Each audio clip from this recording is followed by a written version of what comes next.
Hey guys, welcome back to The Last Hike, and today I'll show you what the bottom of the Grand Canyon did to a group of arrogant influencers who decided to mock and dismiss their guides. The two skilled guides they had hired begged them to turn back, but they wanted the thrill more than the warning, and by the end you'll witness how brutal and merciless one of the hottest places on Earth can really be. It was the 9th of July, 2017, and the south rim of the Grand Canyon was already warm before the sun had cleared the far wall. At around 7,000 feet, the rim itself stays almost pleasant in the early morning, which is a part of the problem because the forecast for the inner canyon that day called for the air near the river to rise past 115 degrees by the middle of the afternoon. In the thin gray light at the top of the South Kaibab Trail, 6 people stood checking cameras and shouldering packs. 4 of them had come to make a video. The other 2 had been hired to keep the first 4 alive. The 4 were Trevor Barlow, Jared Hunter, Chelsea Zane, and Marissa Boone, all of them between 24 and 26, and together they were the faces of a travel channel that had turned dares and stunts into a following in the hundreds of thousands. Their whole brand was doing the thing other people said could not or should not be done, and filming it. They had jumped from bridges into rivers, talked their way into places nobody is supposed to go, and built an audience on the idea that rules are for people too timid to break them. They were young, fit enough to look the part, and by every account of those who met them that week, they were friendly,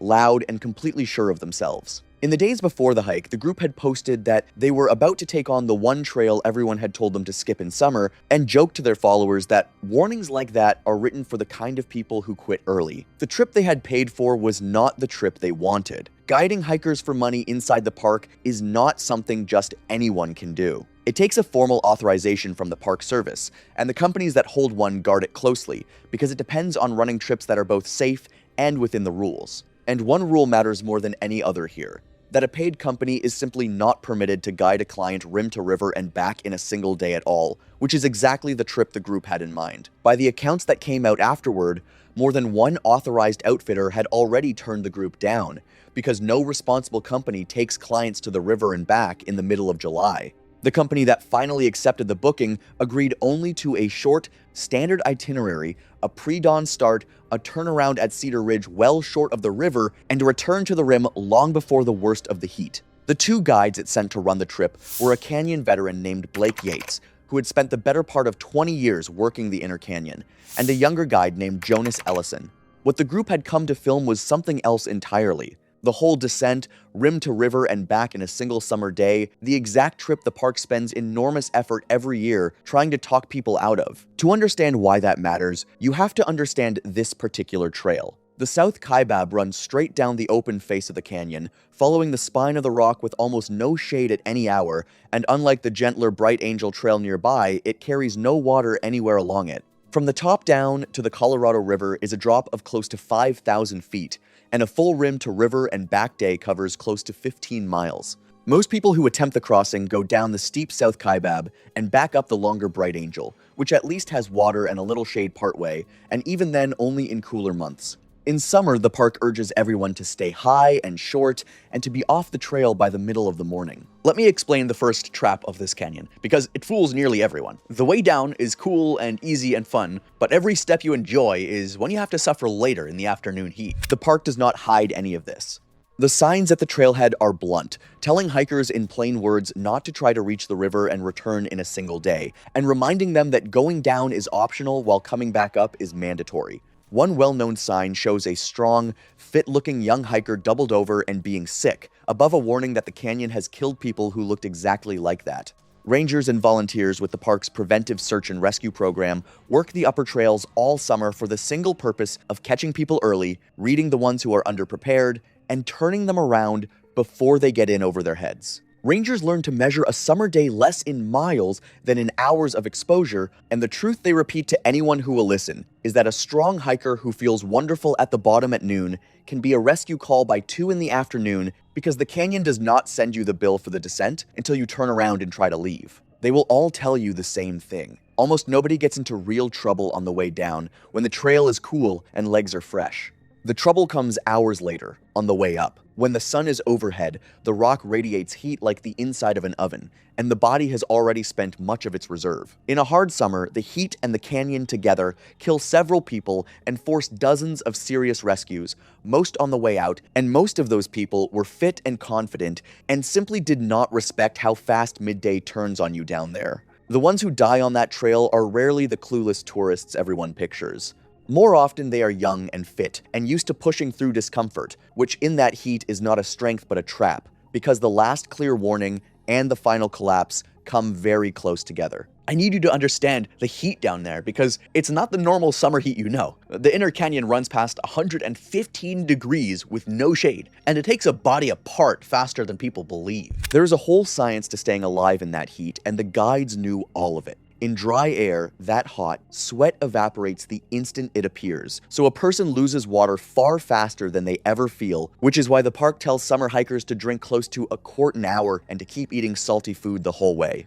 People who drink far more water than their bodies can balance, while replacing little of the salt they lose, can throw their blood chemistry so far off that they grow confused and sick with a full bottle in hand. On top of the air temperature, the trail itself bakes the dark rock running hotter than the air and throwing it straight back up. And the cruel part is how gradual it feels until it is not. Quietly losing water and salt, then cross a line where the body can no longer shed heat. And from there, the fall is fast. It helps to know the difference between the two stages because it is the whole story of that afternoon. Heat exhaustion is the body still fighting, with heavy sweating, weakness, nausea, and a pounding heart, and it can usually be turned around with shade, rest, water, and salt. Heat stroke is the body losing, the core temperature rising past what the brain and organs can survive, and its hallmarks are the ones the guides would see later. Skin gone dangerously hot, confusion and strange behavior, stumbling and collapse. Heat exhaustion is a warning that can still be heeded. Heat stroke is a fast-moving emergency, and once it takes hold, the damage builds within minutes, the odds worsening the longer cooling is delayed. Blake carried extra water and salty snacks for exactly these reasons, and Jonas carried more, but the margin for a group of 4 in that heat was thin from the start, and it depended entirely on turning around on time. Blake had watched this pattern play out many times over 20 years, and by his later account, he laid it out plainly before they ever stepped off the rim. There was a turnaround, and it was not up for debate. They would go down as far as Cedar Ridge, a little over a mile and a half down, take all the photographs they wanted, and head back up while the trail was still in morning shadow. He had turned groups around at that spot many times, and none of it was told to frighten anyone. It was simply the arithmetic of the place. Rangers who worked with Blake described him as one of the steadier hands on that trail, a man who could read a heat casualty before it happened. If anyone could have moved 4 unwilling people to safety in that heat, it was one of the 2 who were down there with them. It really frustrates me that they were smart enough to pay good money for 2 people who knew that canyon better than almost anyone alive, yet they still treated every warning those 2 gave them as a joke. They started down a little after 5 in the morning, into the cool and forgiving early light, and for the first couple of hours, everything was easy. Footage recovered later from the group's phones and from a small camera Trevor carried shows the 4 in high spirits on the way down, filming one another, narrating for the camera, moving fast and laughing. They made good time in the cool air, faster than the guides would have set, spending energy freely on a descent that hands it to you for nothing and asks for every bit of it back later. The canyon at that hour is beautiful in a way that hides its teeth, and nothing in those early clips looks like the start of a tragedy. The recovered clips track their progress down the exposed spine of the trail, the group stopping often to film, the 2 guides at the edge of some frames waiting for them to move again. A father hiking out with his son that morning remembered them loaded with camera gear but carrying very little water for the hour and the heat, a detail that only settled on him later once he heard how the day had ended. On one clip filmed at a rest stop, one of the group can be heard telling the camera that the guides kept going on about turning around and saying that turning around had never once made a good video. Other hikers were on the trail that morning, most already heading back up the way careful people do in summer, and several later described passing the loud young group on the way down. A retired couple on their way up remembered being waved at and filmed without being asked. A trail runner remembered the 4 asking how much farther it was to the water, meaning the river, and one of the guides answering, flatly, that they were not going to the river. A nurse heading up with her husband said afterward that she had thought about saying something more forceful about the heat and decided it was not her place, a regret she carried back out of the canyon. By the accounts that surfaced later, the disagreement between the group and the two men they had hired was obvious to strangers on the trail long before it came to a head. The guides set that turnaround for a reason that I want you to hear. In heat like that, you planned the whole day around the trip back up, and you turn for home long before you feel like you even need to. At the turnaround the guides had set, the plan fell apart. What was said there is known only from what Blake and Jonas reported afterward, and from what the surviving member of the group later described, and the accounts agree on the shape of it even where the exact words are gone. The guide said it was time to turn for the rim. The group did not want to. Trevor and two of the others wanted to keep going, down toward the river, for the footage they had come all this way to get. And when the guides refused to lead them there and repeatedly told them to stop, the group went on without them. By pushing past the agreed turnaround against those repeated instructions, the four had effectively left the guided itinerary and were now hiking on their own. This is where the two guides made the choice that would define the rest of their lives. The moment the four pushed past the turnaround, the guided trip was over, and Blake ended it out loud, telling them plainly that the commercial hike was terminated, that they were no longer clients on a sanctioned trip, and that from that point on, they were on their own. He was within his rights to turn for the rim right there. But leaving four people alone in the inner canyon in that heat would almost certainly become a rescue, and he was not willing to walk away and let that happen. He sent Jonas toward a spot with a clearer view of the sky, where his radio and satellite messenger stood a better chance of reaching out to notify the park that a group had left the guided itinerary and was pushing for the river far too late in the morning. Then he followed them down, not as their guide any longer, but only to keep a bad situation from turning into a deadly one. Jonas got the message out and came back to help. There was no rule book for the spot they were in. A guide can refuse to lead a client somewhere, but he cannot arrest a grown adult on a public trail, and turning his back on four people set on a dangerous course is its own kind of failure. From that point on, everything the two of them did was damage control in an oven. The account the survivor gave afterward was that the group had convinced themselves the guides were exaggerating the danger, and that by the time the heat proved otherwise, they were already too far down to undo it. By every account, the group reached the river late in the morning, far later than anyone should have, crossing the steel footbridge to the shady side near the ranch at the bottom, and then lingering there to film. By the time they reached the bottom, they were around other people for the first time in hours, backpackers and park staff among them, and by later accounts, more than one person remarked on how late in the day it was getting. Down at the ranch, there was water and there was shade, and the guides made sure everyone refilled there, topping off every bottle and bladder from the potable water at the bottom. For a short window, there was even a version of the day left, where they waited out the worst of the heat and started up in the cool of the evening, which is the choice a canyon veteran would have made. Instead, the group set out again in the early afternoon.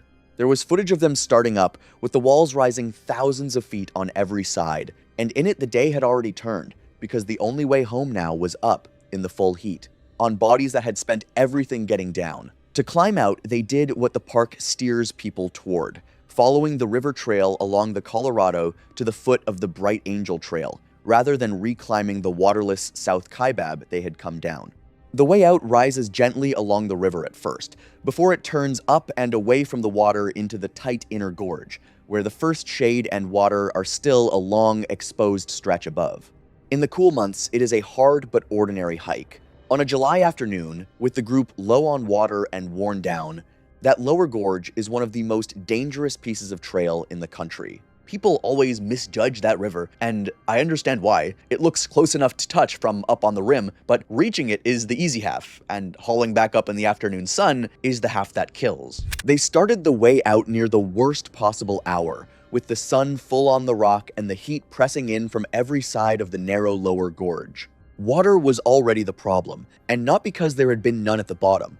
Even topped off, what they carried was never going to be enough. The park tells summer hikers that 4 liters a person is a bare minimum on the exposed trails down here, and an afternoon climb out of the gorge in this kind of heat asks for far more than that. The 4 had packed for a short Cedar Ridge morning, had been drinking faster than planned since the descent, some of it shared out to the ones who ran short, and had badly underestimated how many hours the way out would take. The footage from the way up is nothing like the footage from the morning. The clips are short and shaky and few, the voices in them are thick and slow, and the gaps between them stretch longer and longer as the afternoon wears on, until there is no more filming at all. One of the first hard stretches of the way out is a set of brutal, shadeless switchbacks, known to everyone who works the canyon as the Devil's Corkscrew, a place that has broken far stronger and better prepared people than these four. It was there, still a long way below the first water and shade, that the group began to come apart. By Blake's account, Chelsea was the first to fail. She slowed badly, then began to stagger, and then came the changes that matter most: confusion, thick and unsteady movements, skin flushed and dangerously hot. That shift in the mind and the body, more than any single symptom, is what tells you the heat has crossed from wearing a person down to killing them. On the recovered footage, the change is visible between one clip and the next, the easy energy of the morning simply gone. That is the line where ordinary heat exhaustion has crossed into heat stroke, a true medical emergency, because from that point, a person can come apart with terrible speed. Jonas had caught back up by then, and the two guides did what they could, but this did not strike all at once. Their conditions worsened at different rates over the next hour or so, Trevor going down after Chelsea, and Jared after Trevor, each sliding the same path from exhaustion into something far worse. The guides now had 3 adults progressing through heat stroke, and only the 2 of them, no signal in the gorge, and the hottest part of the afternoon still underway. One of the first calls for help logged by the park that afternoon came from Jonas, reaching park dispatch by radio to report multiple hikers down from the heat far below the rim and asking for every resource they could send. I will not sugarcoat how fast this goes. Once real heat stroke takes hold of a body, it can shut down in minutes.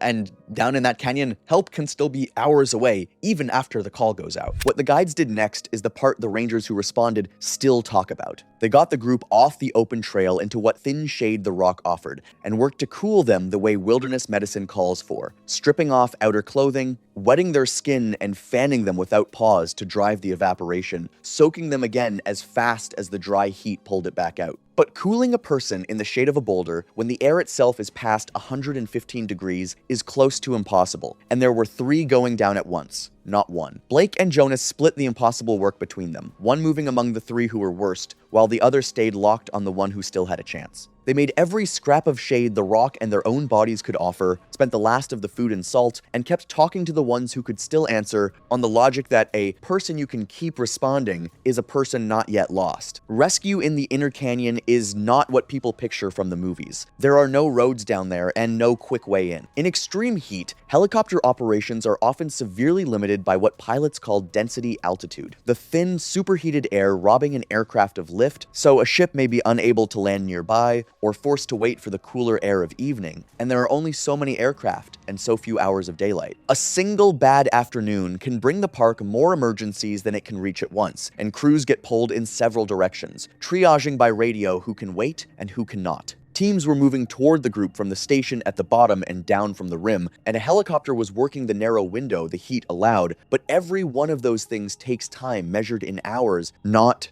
minutes. Even at best, the options were grim. A helicopter can sometimes take a single patient out in a cooler window, but not several at once, and a ground carry means a slow relay of rescuers moving one person up thousands of feet of trail, which in that heat can eat most of a day. There was no fast answer, because on that kind of afternoon, a fast answer does not exist. It's brutal to think about the spot those 2 guides were in.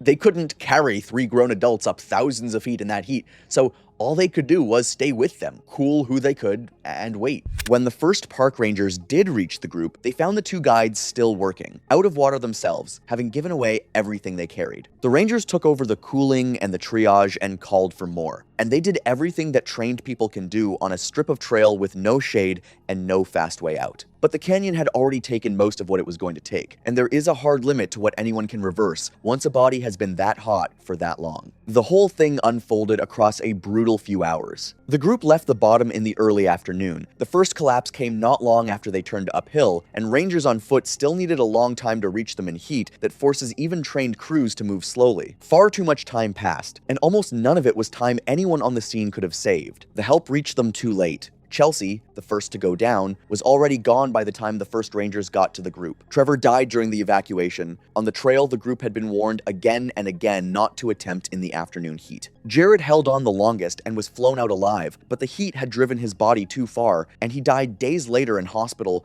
of the organ failure that can follow severe heat stroke. Marissa, the one the guides had managed to keep cooler and answering, was evacuated alive, and she was the only one of the 4 who came home. Only one of the 4 came home, yet my heart honestly aches for the guides the most. They did everything right, and everything they physically could, and they still had to kneel there and watch it all happen. This account does not put thoughts or feelings into anyone's final hours because those cannot be known, and it does not fill the quiet stretches with invention. What can be told was pieced together the way any hard day in the canyon gets pieced together afterward, from the statements of the hikers who crossed paths with the group on the trail, from interviews with the surviving hiker and the two guides, from the photographs and video recovered from the group's own cameras, from the radio traffic logged that afternoon, and from the findings of the county medical examiner. Where those sources fall silent, so does this account, because no one can truly say what passed between the four of them in the moments that no camera and no witness ever reached. There are things this account cannot tell you. It cannot tell you the exact words traded at the turnaround, or what any of the four were thinking as the heat closed in, or which of them understood first that they were in trouble. Those things went with them. What is left is a chain of choices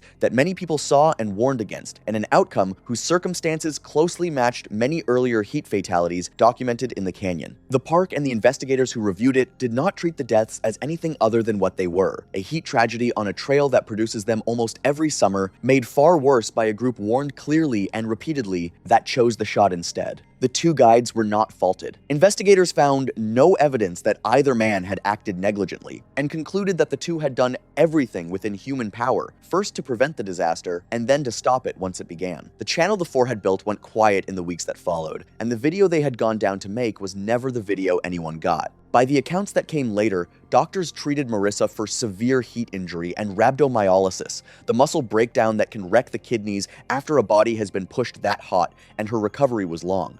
She has said very little in public about that day. Blake and Jonas went back to work in the canyon because it is what they do, and the rangers who were there say the two carry the day quietly and never tell it as a story about themselves. That day became another example park staff quietly point to when they explain why the warnings at the top are worded as strongly as they are. The canyon, for its part, has kept right on drawing people down toward the river in the heat, and the signs at the top still say exactly what they said that morning. So before you go into a place that can kill you, listen to the people who know better. It doesn't care how many followers you have or how strong you are, because I have never seen these canyons be merciful, no matter who you are.